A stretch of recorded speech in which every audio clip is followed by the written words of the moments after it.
Welcome. Today is March 6th, 2025, and boy, do we have a show for you. Um, I plan on dropping a lot of information tonight, so we are going to move smoothly but quickly as possible so you don't get bored. So let's start off with a bang. And our suspicions have been confirmed in every way, shape, and form that our federal government has been funding terrorism, and we hear that with a Doge congressional hearing. Let's check it out.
So, first and foremost, we knew our federal government has been funding this crap, and it took Donald J. Trump to get this found out. So, everybody is no longer suspicious if our government's doing it. We know our government's doing it. But can we stop and take one moment to realize how oblivious our federal government is? Clips and clips carriers probably made in China. First off, they're called magazines and mag holders, not clips. We're not on the street. We're not turning it sideways or anything like that. But it just goes to show how out of touch our Congress is. But I am glad this is being exposed because there is a lot of people that have been told they are tinfoil hat wearing nut jobs when in all actuality they've been telling the truth this entire time, and they have been dismissed. But moving on, we're jumping into the illegals still taxing Americans, and we start off with good old audits in Illinois under JB I need Ozempic Pritzker, and we find out that they spent 1.6 billion on illegal immigrant health care, which was triple the amount allotted for assistance for them. And I find this to be something that is slightly perplexing because it's not just Chicago, it's not just Illinois that's doing it. How many other sanctuary states are doing this? This Trump proofing, and how many states are having their taxpayers dive into this? So we find out that good old JB Pritzker creates an alliance for safeguarding the states against democracy. And amongst this alliance, you have California, Illinois, and Colorado it creating this safeguard for democracy when in all actuality, none of us are a democracy. According to Article 4, Section 4, every state is given a Republican form of government, not Republican as in political party, but Republican as in republic, power to the people. And none of these people actually got to vote to be a sanctuary state. So it's perplexing to me how they are safeguarding anything but their own government system, because it's their government system. And these people are doing this to Trump-proof their states. And Pritzker, along with Jared Polis, which is the Colorado governor, have created this coalition that essentially allows states to come together to form, I guess, this super democracy crap that is actually going against the people's will and against, the federal government's will, because we are deporting these people. And if you need the number, you need to call Tom Holman. If you just Google ICE's number, it'll be there real quick, fast, in a hurry. But I find it very, very sad that American people, no matter what, are still under this regime of totalitarianism through certain governors. And it seems like these governors are like roaches. You step on them, you kick them out, and they just keep coming right back in some way, shape, or form. But if the people of Colorado and California and Illinois and many other states that are considered sanctuary states don't get a handle on this, it's going to be a bad time for the people in those states. And in all actuality, the way to fight back is to move out. I know that sounds crazy, but if you move out, this problem goes away, because then they don't have taxpayer money to fund these slush funds that only stand to make these people that are in power more rich. So moving on, we're going to the Texas border. The Texas border has been doing a lot. And as you can see here, we have the National Guard being deputized in Texas.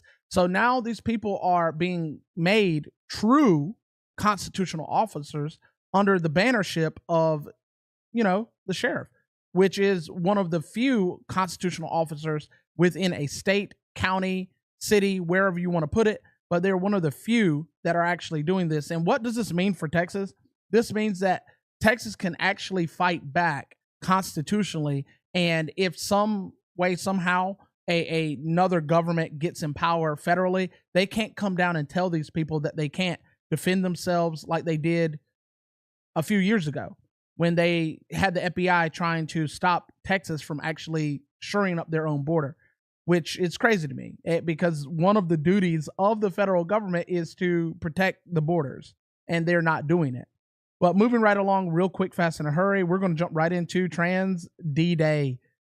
The transgender military members will all be separated by June 25th, 2025. And personally for me, and maybe even for you, if you think like I do or somewhere around that area, I see an uprising coming. Maybe it may be a physical one where there's violence, which probably wouldn't bode too well for the T community, but it could also be legal cases where they try to argue some form, fashion, or twisted way of thinking when it comes to the Constitution, that they can't be kicked out because it's our right to be this way. Well, it's the right of the federal government to make sure it runs efficiently and is a well-oiled machine when it comes to protecting our nation and the many others that we protect.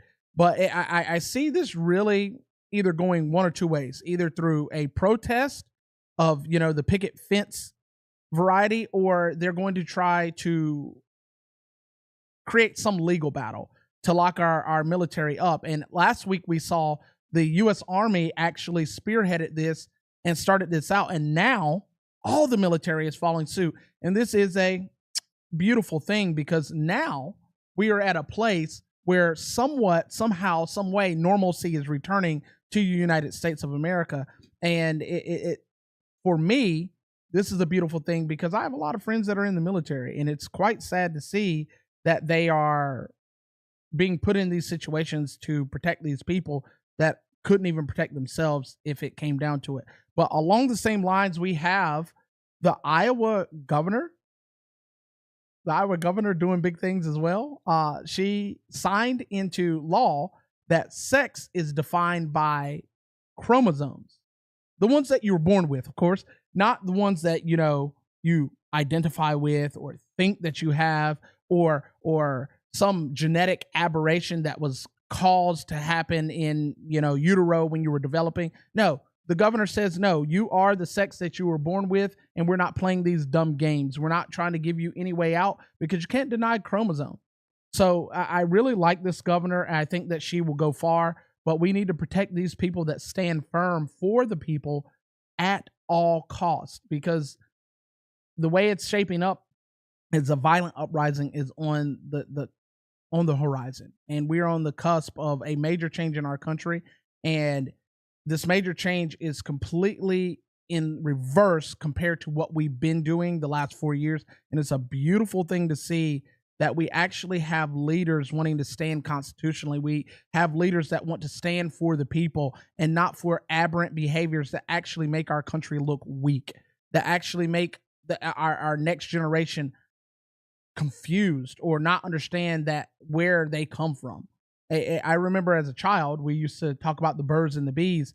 Now we talk about Steve and Steve or Eve and Eve. And sometimes Steve likes to cut off his wing dang doodle, and Eve likes to sew up her clam purse and stick on a claymation ding dong and pretend to be something she's not. It's a time more now than ever that we put an end to that. It's gross. It's not even an opinion.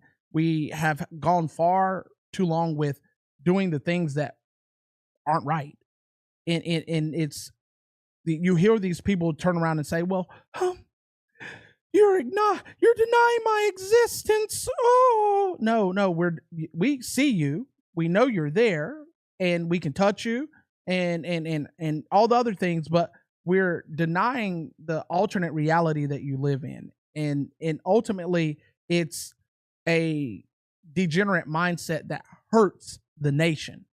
So, bravo, Iowa, keep it up and protect this woman at all costs, because if not, she's in trouble. But moving right along, it's cool when they do it, but it's a problem when Trump does it. So right here, I have some juicy information on Clinton endorsing Putin. Yeah, you see it. This is a newspaper article from the days of getting sucked off under the table. Clinton endorsed Putin and was quite friendly with Putin as well. So why was it okay when Clinton did it, but not when Trump does it? It didn't end there. We see that Clinton even gained rapport with Putin. And you see this cutesy little picture where they have their foreheads almost touching. Oh, they could have kissed. They were so close together. Kind of weird photo op, but you see that the Democrats didn't have a word to say when Clinton did this. This is right around the time of the Budapest Memorandum. The USSR had just fallen, and all this wildness had happened. And we see that they were more of an ally then than what we're told they are now. But moving right along, Clinton was not the only one. Clinton was not the only one. Take a look at this video.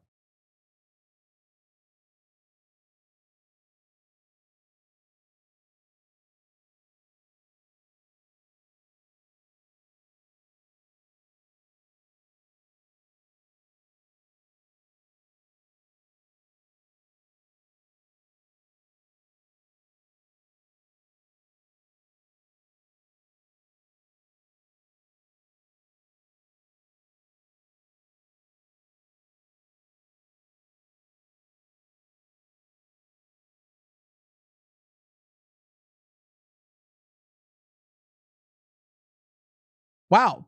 Wow. So again, it's cool when they do it. It's a problem when Trump does it. But we see good old, Bush gallivanting Putin around the ranch.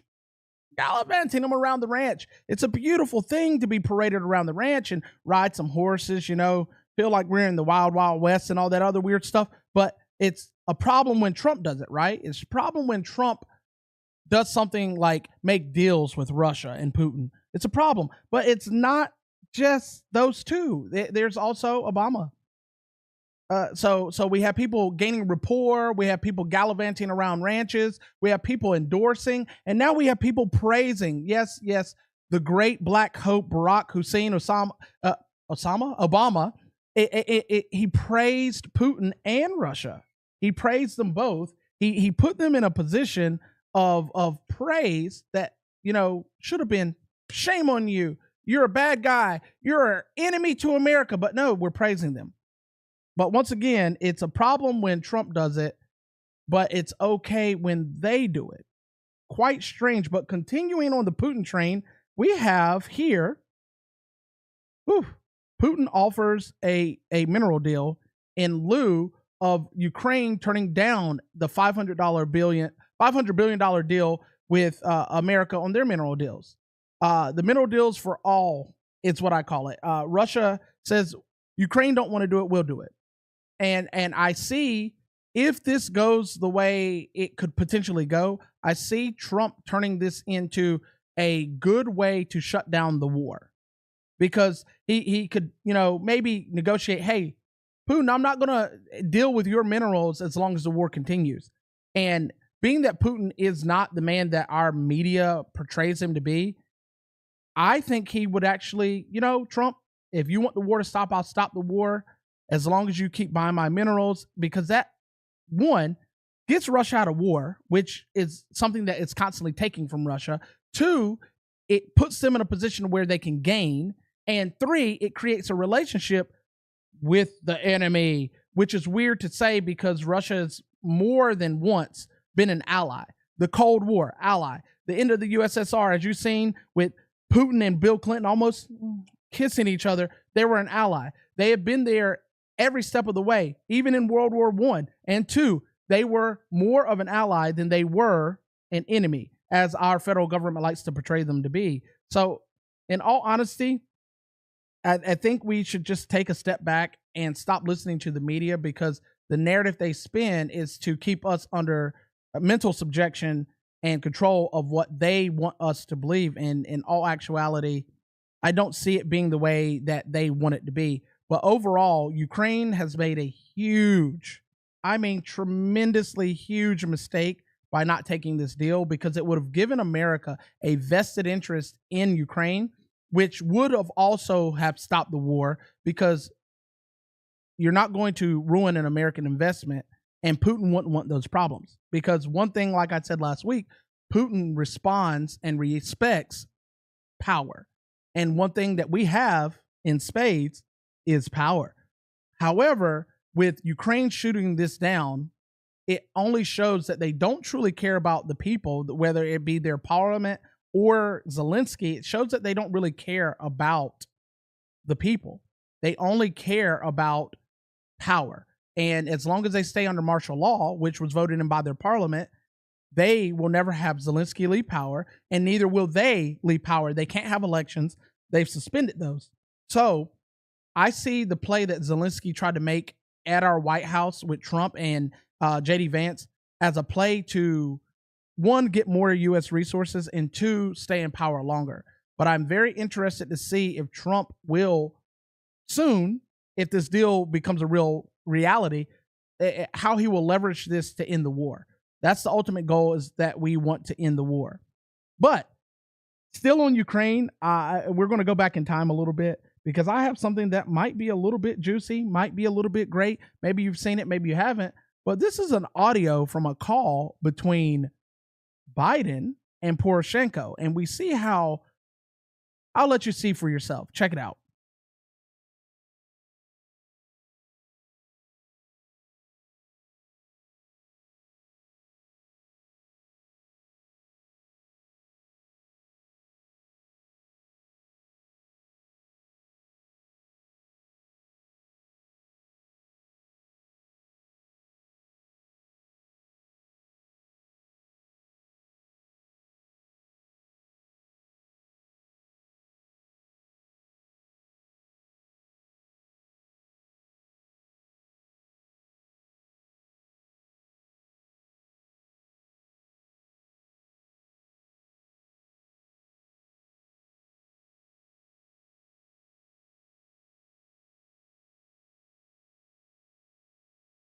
I apologize. My bad. Hold on one second. You guys are saying there's no sound. Can you hear it now? Let me know. I know there's a slight delay. Let me see if I can't remedy this. I definitely apologize. I don't know why there's no sound. All right, one second. Let's go in here and see if we can't remedy this. And we'll do that. And we'll come here and we'll do this. Yeah, I see the messages rolling in. I appreciate it, guys. Thank you. Did the sound come on for that? Okay, let's try this one more time. One more time. Make sure it's set to the right setting. All right, let's try this one more time, and you guys tell me if you can hear this sound. The governor of the bank is tentative about setting a date certain for the transition to take place, and I'm being told secondhand that, I don't know this is her position for sure, that she is unsure of a date until she gets an agreement from you. Here's what I told them. I told them to get back there and set a date, and I would talk to you about the date, because this is getting very, very close. What I don't want to have happen, I don't want Trump to get in a position where he thinks he's about to buy onto a policy where the financial system is going to collapse and he's going to be looked to pour more money into Ukraine. That's how he'll think about it before he gets sophisticated enough to know the detail.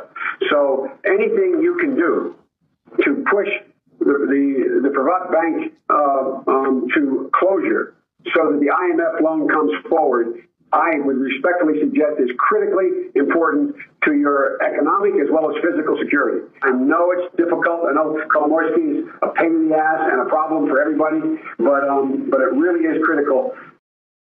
Okay, so we're listening to Joe Biden here tell Poroshenko, who was the previous president of Ukraine, that Privat Bank, which was a key instrument in the investigation against Burisma and Hunter Biden, that we hear him trying to articulate without saying too much that we need to make sure all the ends are met or tied up before Trump can see where the money's moving. So would that be something that we could go back and look into, you know, from Trump's first impeachment? Because they tried to present as if Trump was doing a quid pro quo when truly Joe Biden was the one doing the quid pro quo. And we see here in this particular video, he seemed pretty, angsty to get, Poroshenko to make sure all the loose ends were tied up and that the Privat Bank was covered and that no one could see where the money trail was going. And this video or this particular call is interesting because if it is what it sounds like, this could topple everything that the Democrat Party and Joe Biden tried to do under Trump's first term. So I'm really interested in to know people's opinion on this particular situation. And what I will do now is we will go back to the very first video and we will play that again because I kind of feel bad because you guys missed it. But let's take one more listen of what and how our federal government has funded terrorists.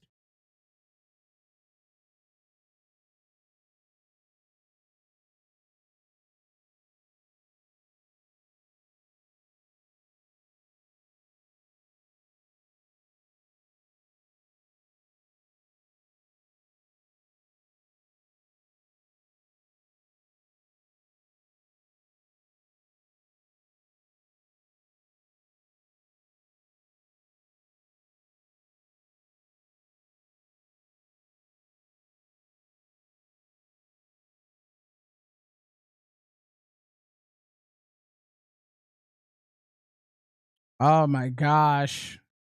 We are, I don't know why these videos are doing this. 1 second. I will remedy this for the last time if it will listen to me. I've said everything correct. Let's go back. There we go. Yes, I know. All right, here we go. One more time. One more time for the one time. We should have sound now. Stop yelling at me.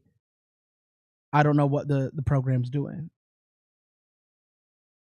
Mr. Roman, are you aware that we are sending $40 million a week to the Taliban?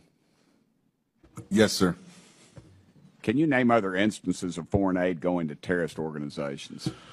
We have assisted al-Shabaab in Somalia. There's been instances of the Khamsi network in Sudan, Hamas, Islamic Jihad, Hezbollah, Kataib al-Hezbollah, Hayat Tahrir al-Shams in Syria. Dozens of terror organizations have received indirect assistance from U.S. foreign aid. Could you elaborate a little bit on the mechanisms in place that are to stop foreign aid from going to terrorist groups, and why are they not working if we have any in place? Sure. And I would note that these are, you notice these are terrorist weaponry. You see some AKs, SKSs, some snipers, some clips, some clip carriers probably made in China, and I believe these are small landmines here beside right there. Okay, so that time the sound worked. Again, my apologies for the technical difficulties. You heard what I said the first time. Our federal government is oblivious, and our federal government is doing things like funding terrorism around the world. Those were multiple known terrorist groups that kill people Some strap things to children and send them into, designated areas and explode the children. And these are religious zealots, religious extremists, and our federal government has funded them. This makes you want to think about, 9/11 all over again.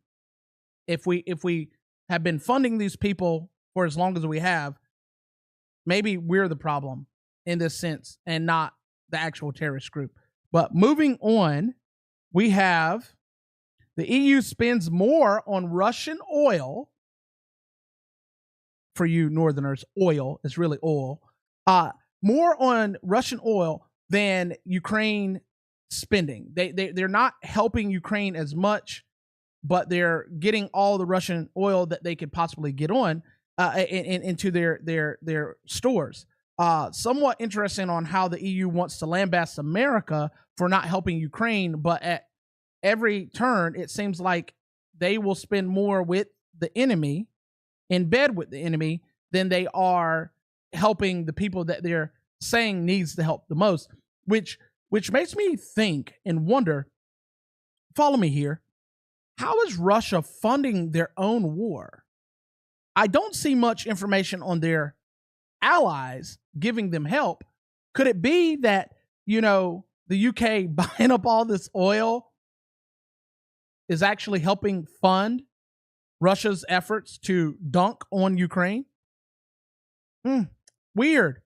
Have all that help, or so we say, but poor little Ukraine is catching strays left and right. But I digress. We're going to continue on because we don't want to get down that rabbit trail too deep. Going on real quick, fast, in a hurry, we have Donald Trump. As you can see here, to the great farmers of the United States, get ready to start making a lot of agricultural products to be sold inside the United States. Tariffs will go on external products on April 2nd. Have fun. What does this mean for the American people? Does it mean that we're going to have to pay more for external stuff? Does it mean that we will get more internal stuff? Our farmers have suffered for far too long. I grew up on a farm. I know the ins and outs enough to be dangerous on this particular subject. Our farmers have been taxed up one side and down the other side since 1935 when they created the Farming Act, and it has allowed the government to turn up the heat, turn down the heat, twist it in, twist it out, however they saw fit. And then some years later, they give subsidies to give relief to the problem that they cause. We call that the Cloward-Piven strategy, where you create a problem and then present the solution to the problem. But the problem here in particular is that the problem doesn't have a true solution. The problem only has a solution when the farmers really complain loud enough. And then the federal government steps in like Superman with the cape to save the day by giving them a subsidy. And then the next year they take the subsidy away, or they turn up the tax heat just a little bit, which is absolutely positively crazy if you really think about it, because our farmers are the lifeblood of this country. Without them, we have no food, and we would have to rely in totality of every other country, and we would be subservient to them, because if they wanted to stop giving to us, we would suffer. But that's not where Trump stops at. Trump jumps right in, and look at these investments, baby. Look at these investments. The man is making more deals than he did under The Apprentice and Shark Tank combined. He's making deals left and right that benefit the United States. He's sitting at a whopping almost 1.7 trillion with just these investments right here. We have the 14.1 billion bid from Nippon Steel. We have the $20 billion deal from Hassan. We have a $500 bill for 4 years, that $500 billion investment from Apple, which, stay tuned, we're going to get back to Apple soon. Remember Apple, keep that in your head. We have $600 billion from Saudi Arabia, that's going to go over 4 years. That was a really, really good deal that he created there. And we have $100 billion semiconductors from Taiwan, not imported from Taiwan. Taiwan is building a semiconductor plant right here. Wait, I thought we were doing the CHIPS Act, to maybe have some chips of our own in 15 years. Trump steps in and gets the chips now. It's not something that we have to wait for, not something we have to guess about. They'll have that building up and running probably in 2 years, not 15 years. And we will be pumping out our own chips right here. And that would take a lot of heat off of Taiwan itself, because we know China has been right down Taiwan's back, trying to get at them, trying to take them. And that would also give us an opportunity to tell China to back off, because it's like, hey, if you want to keep attacking these people, we'll just move everything here and then sell it back to you at an absorbently high rate, and then make sure you suffer for it. So this is a good thing. Trump is out here really putting in The Art of the Deal, which is a book. If you haven't read it, it's a great book.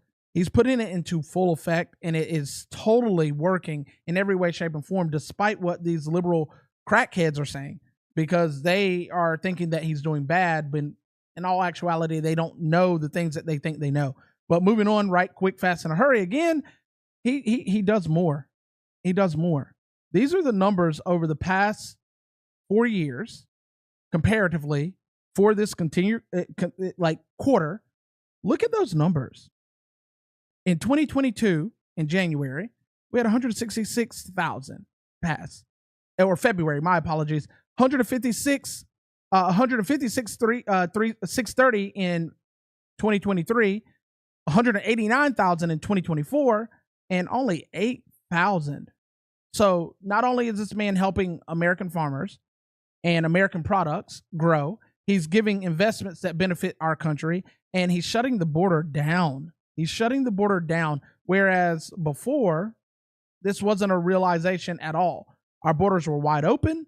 We had no real investments. Our farmers were suffering, and America was suffering. So I see it in not even a full year swing that we're going to start to see price drop dramatically. Trump is doing exactly what is necessary to make America great again. So, moving right along, we to our next little segment here. We have Canada. Good old Canada. Oh, Canada. You suck. You suck. So the premier of Canada, not the prime minister, Doug Ford, threatens to cut the power being sent to the U.S. So I did a little bit of math for you guys, because I like to give you numbers so that you can really sit on it. Canada only roughly gives us about 27 million megawatts a year. More specifically, last year they gave us 27,220,531 megawatt hours last year. But the problem with that is, because Canadians think that they're actually doing something, America consumes roughly 4,000 terawatt hours a year. To put that in perspective, 1 terawatt hour is equal to 1 million megawatts. So, doing a little bit more math for you, that means Canada's only giving us 0.0055% of our total consumption of electricity. We consume about 4 billion megawatts a year. And they want to flex on us and threaten us to cut our power. You give us enough power to power maybe one city for a month. Let's be realistic. You guys are nothing without us. You need us, and you probably should sit down. But I don't think they will. I really don't. I don't think they thought it all the way through, that cutting our the little bit of power that we buy from them is not going to do much, and it only serves to hurt them. So I really hope they go through with this threat and see a major financial loss on their part by doing this. Doug Ford, bravo. Continue to be stupid like your prime minister. Moving right on to the next segment. Trump assassination is back from the grave. Yeah, this man got his head blown off, but he is back once again in news. Sources say that Thomas Crooks, the dastardly bastard, wasn't alone and was a part of some criminal network. I'm not going to speak a whole lot on that, because it could be, just conspiratorial, but it is being reported in the news that he was a part of a larger criminal network set to take out Trump. You can use your own thoughts and opinions on this, and maybe in the near future we'll find out if it is actually true, and they will maybe bring in some more people. But yeah, there's no way that some snively, snotty-nosed little kid that doesn't know his a-hole from his elbow could have planned this all by himself and, wounded the Great White Hope's ear like that. So I would love for you guys to tell me your thoughts on this particular situation, and we can find out what really is going on. And maybe as more time develops, we'll find out more. But moving right along, we're going to jump right into Doge. This is a follow-up from a couple of weeks ago. Doge moves to cancel some leases from NOAA, which is, the weather services crap. Yeah, we found out a couple of weeks ago that NOAA was really big in the DEI program, or as Baxter say, DEI, all exacerbated. Like, yeah, well, their leases are on the chopping block because they found that this organization isn't doing what they're actually supposed to be doing. They're wasting government money. They're wasting government time. And why? Why? Probably because of underperformance. They're probably underperforming in every way, shape, and form, or they're not submitting, what they've been doing, like Elon Musk asked them to. Tell us 5 things you did today. Which, why would you have a problem with that if you're actually doing what you're supposed to? But Canada's back in the news once again. As you can see here, I'm not going to read all of this, or probably at all, but we will look into it a little bit. The Prime Minister, aka Blackface Trudeau, is trying to play the big boy tariff game. You don't have the chips to go all in with. You going all in won't cost us. It's only going to cost you and those dirty snow Mexicans we call Canadians. He's retaliating with a tariff in response to Trump's tariffs, like a toddler would. No, you did it. No, you did it. You're retaliating, and it's only going to cost you and your country dearly. And you're about to be ousted because you resigned. And apparently they're going to have their little voting thing that they do in this weekend coming. So you're going to be replaced shortly, but you're trying to talk big. What I really hope happens is the next prime minister that comes into Canada, into power, actually just undoes everything that Trudeau did. Because in all actuality, it only serves to hurt the people of Canada, not help. And we aren't going to feel it at all, because they give us so much water and power and all these resources that we can't get anywhere else. So they think. But didn't I tell you guys to remember Apple? I told you to remember Apple. You guys remember this story right here? 2014, Apple wouldn't help the FBI with a federal case. They wouldn't let them into a phone. And Apple's response was that it was unconstitutional to allow the FBI into the phone. Well, why is no one talking about this? Apple, what's going on? Apple, why in 2025 did you bend the knee to, the UK government? Why? You're giving them full access, meaning that they're removing a restriction. You're giving the UK's government full access to iCloud. And you're doing this in response to the UK government telling you to do so. I don't see this problem with Android. You're not going to have government snooping around in your Google storage. But for whatever reason, the UK's bend the knee. But how long will it take for this to happen in the United States? Will Trump do this? Probably not. But the Democrats will push for this type of control and type of access to your encrypted data. And all jokes aside, all Android, Apple arguments aside, this is actually not good.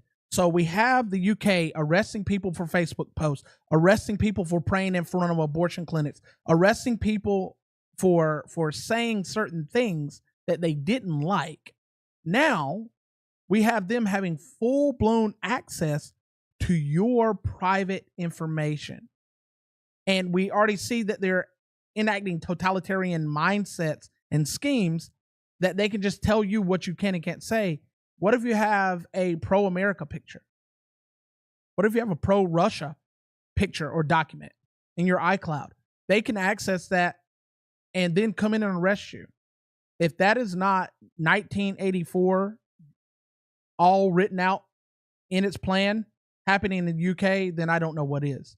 We need to keep our eyes open. And if something like this does happen in the United States of America, you guys need to switch away from Apple immediately. Delete your iCloud. I don't care if it's memories of your grandmammies, or an urn that my friend likes to pee in and throw in people's face. Get rid of it.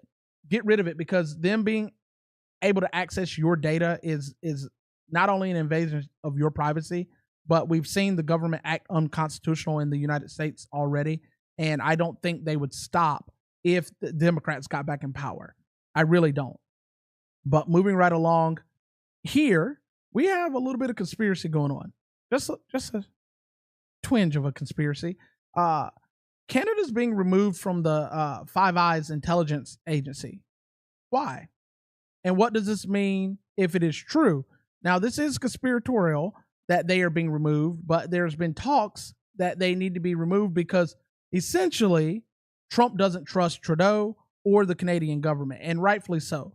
I wholeheartedly believe that Trudeau is in bed with all the communist nations, and we can see that in the legislation that he has let pass over the past few years in power in Canada. I don't trust it, so Trump shouldn't trust it. Because if you let the enemy in bed with you and have access to your intelligence, they're not going to give you the intelligence that you think you need. They're going to give you what they want you to have while taking your intelligence and selling it up the road just so that they can, make a few dollars and sell the United States of America out. And so you guys can kind of sort of sit on that and think about it. So what I had one of my, team members do for me is look into Elon and give me some information on this particular situation here. Elon is doing a lot. Elon Musk has become a key person in Donald Trump's Justice League, because he assembled all of the people from the right, the left, the middle, and the up and the down. He assembled all of them. His purchase of Twitter in 2022 made him a symbol of freedom of speech. And he made it to where you could actually speak without being censored, removed, banned, any of that stuff on the greatest, arguably the greatest social media platform on the planet.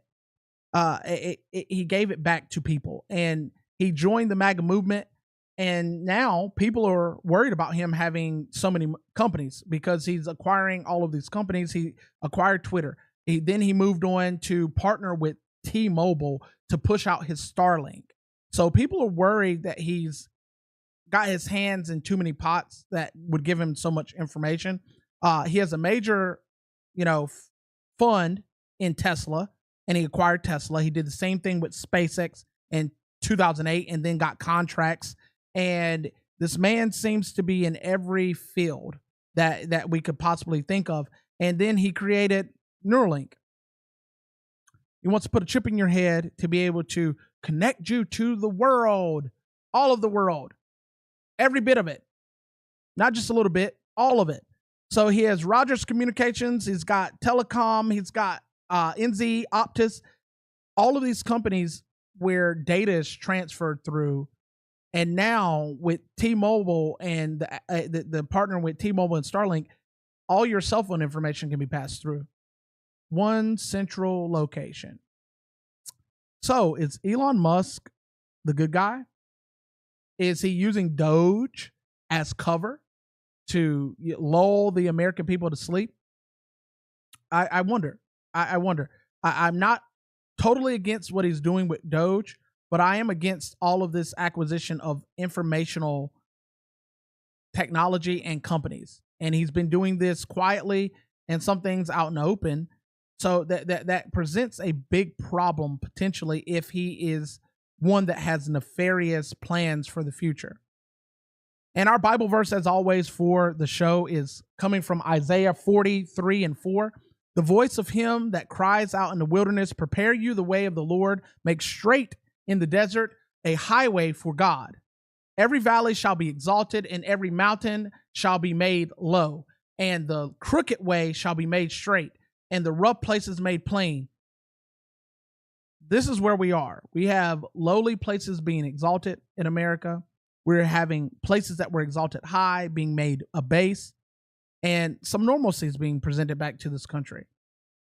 The one thing that I hope that you all keep your eye on is to make sure that you don't get caught up in the stream of being told what to do, and actually do your own due diligence and research and find out what is true.